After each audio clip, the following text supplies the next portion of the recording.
तन्वी आणि त्यांचा काटा ग्रुप जेव्हा जेव्हा हरायला लागतो किंवा हरतो त्या टायमाला संचालन असू द्या करणारा किंवा मग बिग बॉस असू द्या, ह्या सगळे लोक जे आहेत ते तिकडे बायस्ड होतात, असं या तन्वीचं आणि त्यांच्या ग्रुपचं जे आहे ते म्हणणं आहे. कारण की आज जो कॅप्टन्सीचा टास्क झाला, ज्यामध्ये तुम्हाला मासे जे आहेत ते जपून ठेवायचे होते, ज्याचे सगळ्यात जास्त मासे असतील तो तिकडे कॅप्टन बनणार होता, असा एक स्पष्ट तिकडे एक टास्क द्यायचा प्रयत्न केला होता.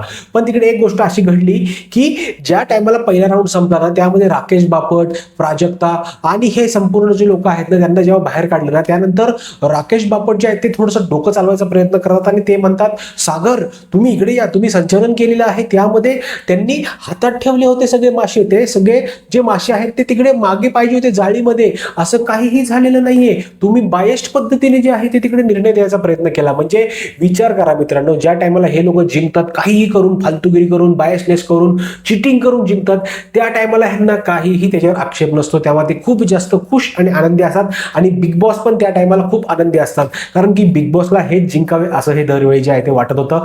आणि त्याचमुळे असा टास्क निर्माण केला ज्यामध्ये काटाचा कुठला तरी एक मेंबर जो आहे तो कॅप्टन होईल. पण तसं काही झालेलं नाहीये, कारण की शेवटच्या फेरीमध्ये जे आहे ते तन्वी आणि प्रभू जे आहे ते दोघंही तिकडे आउट होतात आणि संकेत पाठक जो आहे तो तिकडे विनर होतो. पण त्याच टायमाला तन्वी मॅडम काय बोलतात माहितीये का, अरे काय बायस्ड पद्धतीने चालू आहे सगळं, मी मुलगी आहे, हा प्रभू एवढा बारका, त्याच्यासोबत कसं आम्ही खेळू शकतो, हे बायस्ड पद्धतीने सगळं झालेलं आहे, बायस्ड आहे, चुकीचं झालेलं आहे.